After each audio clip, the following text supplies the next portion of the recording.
Bonjour à tous et bienvenue dans cette vidéo de débriefing des systèmes Full King. Alors on va commencer par le crossover, donc sur le Dow Jones en 2 minutes. Une seule alerte aujourd'hui, c'était une alerte achat que l'on pouvait prendre donc plus ou moins autour des 35 980 avec un stop autour des 34 940. Alors celle-ci, moi je l'ai prise en live et tout simplement ici je me suis mis à BE et donc derrière moi j'ai été stoppé à BE. Mais pour ceux qui n'appliquent pas la mise à BE, et bien tout simplement ici c'était un stop loss de 40 points. Donc c'est ce que on va considérer ici, hop, dans les statistiques.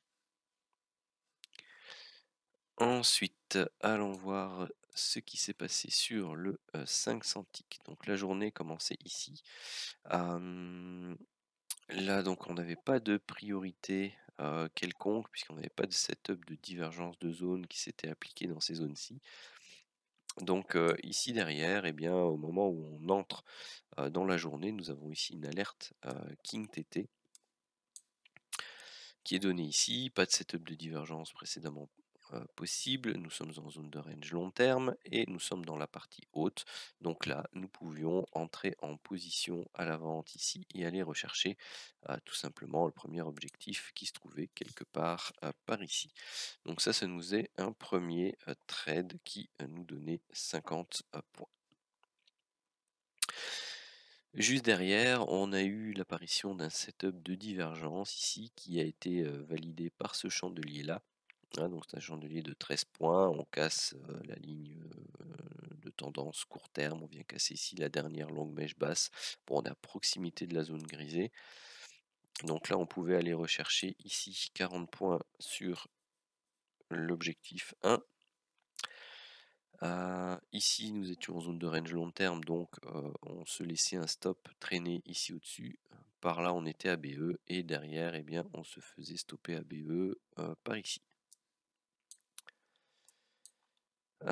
Donc tant qu'on n'avait pas cassé ces derniers plus hauts là, nous étions en priorité vendeuse et vous voyez que derrière, eh bien, on n'a rien eu à se mettre sous la dent pour les ventes. Les personnes qui font par exemple du hors-piste, ici vous avez bien entendu magnifique setup, pardon. Toujours la voix un peu enrouée. Un magnifique setup de divergence entre ce creux là et ce creux ici et ce point bas là et ce point bas là. Alors je vous dis ça pourquoi? Tout simplement parce que vous aviez ici un canal correctif dont vous atteignez ici la zone basse tout simplement. Donc voilà, après les personnes qui font du hors-piste tiennent pas forcément compte non plus de la zone grisée, hein. Donc eux, ils ont un magnifique setup de divergence ici. Ils ont la belle cassure d'oblique là, éventuellement la cassure ici de la ligne de tendance court terme en orange juste après, bah, ils peuvent prendre position ici, ils ont un stop de 70 points et puis ils peuvent aller chercher ceux qui doivent aller chercher avec des reports d'extension, par exemple Fibo, hein. Donc si vous êtes ici, vous avez pris position là, vous tracez vos extensions, vous avez RR égale 1, RR égale 2, RR égale 3. Donc voilà, vous pouviez même laisser courir ça un peu plus longtemps. Donc ici, pour ce qui nous concerne, on a donc 50 plus 40, donc 90 points pour le lot 1 et 50 pour le lot 2.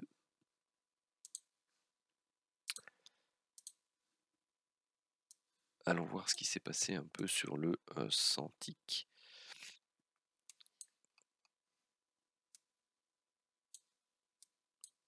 Voilà, le Santic est en place. Donc ça, c'est ce qu'on avait vu sur le 500 tic, hein. Alors sur le Santic, qu'est-ce qu'on avait? Donc on avait des setups de divergence baissier ici, qui étaient toujours en cours, donc on n'avait pas encore atteint, la borne basse ici et donc le TP2. Alors ça a été fait ici, donc jusque là, plus 15 chandeliers, on était toujours en priorité baissière. Donc ici, vous voyez que début de journée, bah, tout simplement, nous étions ici en zone grisée, donc pas de possibilité suivant la méthode de prendre position. Ici, des setups de divergence qui ont été... hop, on va regarder ça tout de suite. Alors lui, combien il fait? 7. Oh, bon, c'est limite. Après, ça dépend où vous l'avez pris. Si vous avez tracé celle-là, bon bah voilà. Le chandelier est beau, il manque un point. On est à quoi? 93, 83. Bon, reste tout juste 10 points aussi. Bon, il aurait donné son TP1. Bon, perso, voilà, je le considère pas dans les statistiques, mais vous pouviez entrer en position quelque part ici. Un stop loss toujours de 70 points, aller rechercher le TP1. Ici, au moment de la touchette qui se fait là, on n'est pas en range long terme, donc vous mettez ABE direct derrière, hop, vous êtes stoppé BE. Voilà, hop. Ça, c'était une possibilité. Deuxième possibilité qui, elle, est beaucoup plus franche, c'est celle-là. Là, il n'y a pas à discuter. Vous avez un chandelier de 11 points qui casse à la fois l'oblique qui est ici et la ligne de tendance court terme. Donc là, vous pouviez entrer en position à l'achat. Stop loss ici de 70 points. Vous aviez pour moi ici la possibilité de prendre votre TP1. Donc c'est plus ou moins 15 points. Hop, alors attendez. Zone de range long terme, donc on laisse traîner son stop ici en dessous. À partir de là, on se met ABE et puis vous voyez que derrière, on se fait stopper ABE sur ce trade là. Alors après, je le répète, hein, enfin je le répétais régulièrement avant dans les debriefings, mais vous prenez vos TP où vous voulez, hein. Si après avec 40 points vous êtes content, vous prenez 40 points, au revoir et merci. Moi je fais le débrief et je suis strictement les règles pour justement avoir quelque chose de constant et pouvoir faire des statistiques sur une méthode qui est associée. Donc on fait ici l'alerte King TT, comme on est en priorité acheteuse, on ne la considère pas ici puisqu'elle est à la vente. Un nouveau setup de divergence qui apparaît ici. On a dans ce cas-ci une validation qui pour moi se fait plutôt là, hein, parce qu'ici c'est trop light, trop léger, des petites mèches, donc on attend la cassure. Bon, ici on est pile poil dessus, vous pouviez entrer là ou attendre confirmation du break ici, parce que vous aviez une épaule, tête, épaule inversée. Donc c'est pas parce qu'on est sur le Santic que les figures chartistes ne fonctionnent pas. Je le répétais régulièrement aussi dans les vidéos que je faisais avant, mais les figures chartistes s'opèrent à tout niveau. Vous voyez que ici les 100% ont été atteints, donc objectif de l'épaule tête épaule atteint. Donc ici, moi je considère l'entrée là, donc vous aviez la possibilité d'aller rechercher un premier objectif ici, même topo que pour l'autre, le deuxième lot sera stoppé à BE. Une alerte King TT qui va dans le sens ici, hop, de la priorité acheteuse donnée par les divergences. L'objectif est atteint là, donc c'est du BE.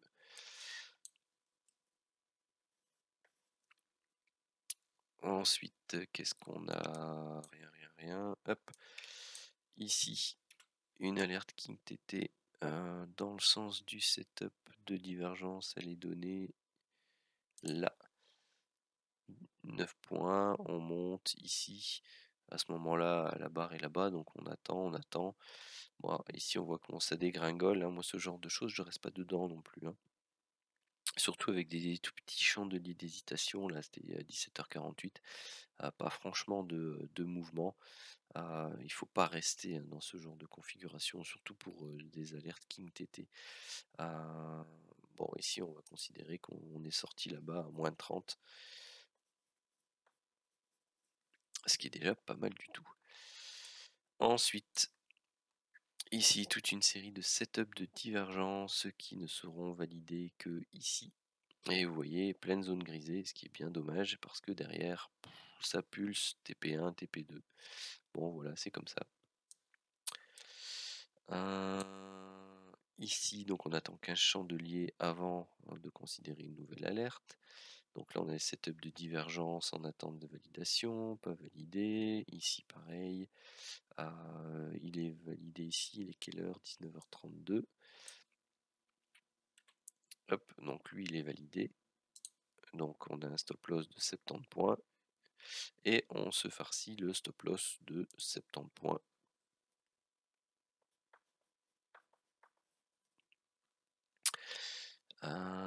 Ici, donc après plus de priorité, donc là on est à contre-tendance pour la vente, hein, on n'est pas en zone de range long terme et on est face à une ligne de tendance qui monte et des prix qui montent aussi.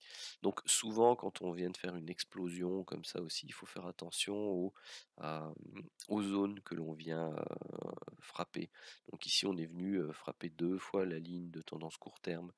Ici, on l'a craqué, mais on vient prendre appui sur le haut de la bande grisée qui est montante. Donc il faut avoir ce type de réflexe aussi quand vous voyez, parce que bien entendu il y a la méthode, mais l'écosystème vous donne toute une série d'informations et souvent quand on rentre dans une tendance un peu comme celle-là, eh bien vous voyez ce genre de structure prendre forme, hein. Vous venez taper ici d'abord la ligne de tendance long terme, puis c'est souvent l'inverse, hein. On vient d'abord taper la bande grisée, puis on vient taper la ligne de tendance court terme, puis hop, on revient taper la bande grisée, et ainsi de suite, et on prend appui pour faire des rebonds et on monte. Ensuite, setup de divergence, quelle heure est-il? 20h04, donc on doit aller jusque 20h30 puisqu'on est toujours avec le changement et le décalage horaire avec les États-Unis. Donc ici vous voyez un mèche, mèche, mèche, mèche, mèche, mèche, une belle ligne de support, donc rien à faire, pas de validation des setups de divergence ici. Et puis pour la suite, eh bien c'est pareil, si c'est validé, c'est en zone grisée. Donc voilà qui termine le débrief pour le Santic, qui sera, une fois n'est pas coutume, une journée négative. Donc on a 15 plus 25, moins 30, moins 70. Donc on a 2 gagnants, 2 perdants, un BE. Ici, pour le lot 2, donc on a juste moins 30 et moins 70. Donc on a 0 gagnant, 2 perdants et 3 BE. Voilà qui donc clôture la journée. Ici, moins 160, ici, moins 200, 140. Donc c'est une journée négative sur l'ensemble des systèmes au global. Donc on fait moins 60 points. Voilà pour cette journée. Sur ce, comme d'habitude, hein, n'hésitez pas à liker la vidéo, à vous abonner à la chaîne si ce n'est pas encore fait pour la faire grandir et à activer la petite cloche pour être informé des prochaines vidéos qui sortiront. Et sur ce, eh bien, une très bonne soirée à tous.